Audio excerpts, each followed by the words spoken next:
दोस्तों आप में से काफ़ी लोग ई कॉमर्स वेबसाइट्स की एसईओ कर रहे होंगे and most of the time होता है कि ये कन्फ्यूजन रहती है कि हमें ई कॉमर्स वेबसाइट में किस टाइप के बैकलिंक्स पर ज़्यादा फोकस करना चाहिए ऑर्गेनिक में, other than guest posting and all those things. ठीक है, तो ऑर्गेनिक में हमें क्या क्या चीज़ों पर फोकस करना चाहिए, ऑन पेज में और ऑफ पेज में। ठीक है, तो इस वीडियो में मैं आपको वही बताने वाला हूँ, कुछ ऐसे इम्पॉर्टेंट पॉइंट्स जिनका आपको बहुत अच्छा रिजल्ट मिलेगा, गारंटेड। ठीक है, तो स्टार्ट करते हैं पहले पॉइंट से, जो कि है ई कॉमर्स एसईओ में टाइटल एंड डिस्क्रिप्शन। देखो ये जो है ये तो प्राइमरी फैक्टर है। टाइटल, डिस्क्रिप्शन एंड कीवर्ड्स, ये तो आपके किसी भी टाइप की वेबसाइट हो, चाहे वो ब्लॉगिंग हो, चाहे वो बिजनेस वेबसाइट हो, चाहे वो न्यूज़ वेबसाइट हो, चाहे वो ई कॉमर्स हो, या और भी कोई भी कैटेगरी, आपको ये तीन चीज़ें तो स्पेसिफिकली बहुत ही बेटर तरीके से आपको रखनी ही पड़ेंगी। जितने अच्छे आप टाइटल्स लिखेंगे, डिस्क्रिप्शंस लिखेंगे, उतने ही चांसेस आपकी वेबसाइट पे क्लिक्स आने के बढ़ जाते हैं। ठीक है, तो हम बात करते हैं अब इसके बाद वाले पार्ट से। देखो इसके बाद सबसे इम्पोर्टेंट आता है ई कॉमर्स के अंदर, वो है ओजी टैग्स। ओजी टैग्स होते हैं ओपन ग्राफ टैग्स। जैसे आपने देखा होगा, आप किसी भी लिंक को अगर व्हाट्सएप पे किसी को शेयर करते हो तो वो लिंक अपने आप ही डिटेल्स फैच कर लेता है, उसकी इमेज, उसका टाइटल, उसका नेम वगैरह जो भी चीज़ें हैं। तो वो सब कुछ जितनी भी चीज़ें आती हैं वो आती हैं ओजी टैग्स की वजह से। तो आपको ओपन ग्राफ टैग्स का ये ध्यान रखना है कि वहाँ पर आपने राइट इन्फॉर्मेशन स्पेसिफिक डाली हुई हो, क्योंकि अगर कोई भी पर्सन आपकी वेबसाइट से कोई प्रोडक्ट उठा करके उसको सोशल मीडिया पर व्हाट्सएप के थ्रू या किसी और माध्यम से शेयर कर रहा है किसी को भी, तो वहाँ पर अगर अच्छी चीज़ें उसको क्लिक करने से पहले दिखेंगी, कोई अट्रैक्टिव इमेज है, अट्रैक्टिव सा कुछ टाइटल रखा है, तो क्लिक करने के चांसेस वहाँ पर भी बढ़ जाते हैं। ठीक है, जैसे मान लीजिए ग्रुप में शेयर कर दिया, अब ग्रुप में हर कोई नहीं करेगा क्लिक, लेकिन अगर आपके टाइटल डिस्क्रिप्शन ओजी टैग में अच्छे से लिखे हुए और अच्छी इमेज लगी हुई है ओजी टैग के थ्रू, तो ये सारी चीज़ें आपके जो क्लिक के चांसेस हैं उनको बढ़ा देता है। ठीक है, आपको ट्रैफिक इधर चाहिए अल्टीमेटली, तो ये छोटे छोटे स्टेप्स हैं। इसके बाद नेक्स्ट चीज़ आती है, मैंने काफ़ी बार वेबसाइट्स में नोटिस किया है, जो होता क्या है, कुछ प्रोडक्ट्स ऐसे होते हैं जिनके पेजेस को लोड होने में बहुत ज़्यादा टाइम लगता है, और काफ़ी बार क्या होता है, पूरी ही वेबसाइट को लोड होने में बहुत ज़्यादा टाइम लगता है। देखो ई कॉमर्स के अंदर आपको सबसे इम्पोर्टेंट इस चीज़ का ध्यान रखना है कि आपकी जो वेबसाइट की लोडिंग स्पीड है वो बहुत ही ज़्यादा फास्ट होनी चाहिए, जितना मैक्सिमम आप उसको ले आ सकते हो। ठीक है, 1 सेकंड के अंदर अंदर रखने की आपने कोशिश करनी है। उससे ज़्यादा लंबा अगर जाएगा तो भाई फिर वो आपके लिए दिक्कत होने वाली है। ई कॉमर्स पर कोई उतना ज़्यादा टाइम नहीं लगाता। और रीज़न इज़, आपको एक और बताता हूँ, अमेज़ॉन, फ्लिपकार्ट, मीशो, ठीक है, जितने भी शॉप्सी हो गए, जितने भी प्लेटफॉर्म्स हैं, ये ऑलरेडी ट्रस्टेड प्लेटफॉर्म्स बन चुके हैं। आपकी एक न्यू वेबसाइट है, आज के टाइम में लोग ऑनलाइन अपने डिटेल्स वगैरह फिल करने से डरते हैं। तो अगर आपकी वेबसाइट लेट खुलेगी तो सामने वाले को ये लगेगा यार ये जेन्युइन वेबसाइट ही नहीं है, छोड़ो कहीं और चलते हैं। तो उस चीज़ को अवॉइड करने के लिए आपको ये चीज़ ध्यान में रखनी बहुत ही ज़्यादा ज़रूरी है।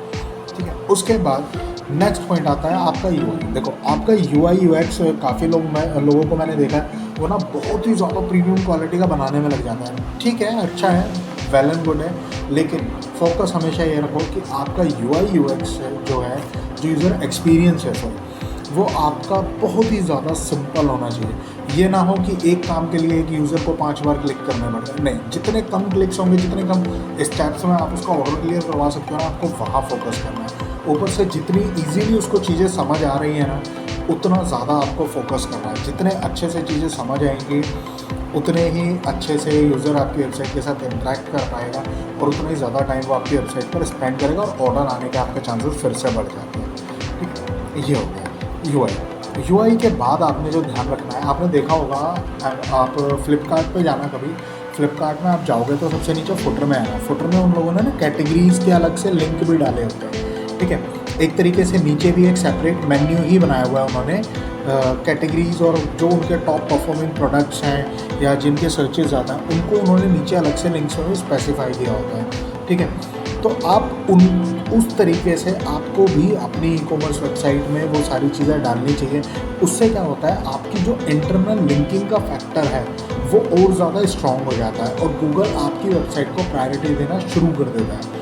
और ई कॉमर्स के अंदर चैलेंजेस और कॉम्पिटिशन्स बहुत ज़्यादा होता है। तो उस चीज़ को भी आपको ओवरकम करने के लिए, मतलब जो छोटी मोटी वेबसाइट्स आती है ना बीच में, यार उस कॉम्पिटिशन को तो आप वैसे ही बाईपास कर दोगे इस छोटे से ट्रिक को इम्प्लीमेंट करने से, ठीक है। तो ये चीज़ है। इसके बाद आपने क्या ध्यान देना है, आपका जो भी प्रोडक्ट पेज है अगर पॉसिबल हो तो हर पर्टिकुलर प्रोडक्ट पेज पे उस प्रोडक्ट से रिलेटेड अगर आप कुछ वीडियो टेस्टिमोनियल्स डाल सकते हैं तो वो वेल एंड गुड है, सबसे बढ़िया स्ट्रेटजी है। क्योंकि यूज़र अगर कोई नया है, फर्स्ट टाइम आपके वेबसाइट पर आ रहा है, तो उसको ट्रस्ट दिलाने के लिए वो चीज़ बहुत ज़रूरी है। और साथ में क्या होता है, एक यूज़र का ना पॉजिटिव परसेप्शन भी बनता है कि हाँ यार वीडियो देखी उसने, उसको अच्छा लगा, तो वीडियो देख करके ना वो सोचता है हाँ यार चल ट्राई कर लेते हैं, लेकर के देख लेते हैं क्या ही जाता है, ठीक है। तो उस परसेप्शन को भी बनाए रखने के लिए आपको बहुत ज़रूरी है वहाँ पर वीडियो टेस्टिमोनियल्स आप डालो अगर पॉसिबल हो तो।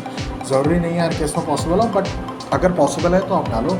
और जो रेटिंग्स वाला सिनेरियो होता है, जो रेटिंग्स वाला पार्ट है, ठीक है, आप एटलीस्ट प्रोडक्ट की जो रेटिंग है वो टाइटल के ठीक नीचे ही दिखाओ और उसको ना थोड़ा सा हाईलाइट करो। मैंने काफ़ी सारी वेबसाइट्स पे देखा है, ज़्यादातर शॉपिफाई पे बनी हुई, उन पे क्या होता है यार, जो रेटिंग वाला है टाइटल के नीचे तो लिखा है वो तो उतना ज़्यादा ना हाईलाइटेड नहीं है, तो आपने फोकस करना है कि आप उसको हाईलाइट करो, ठीक है।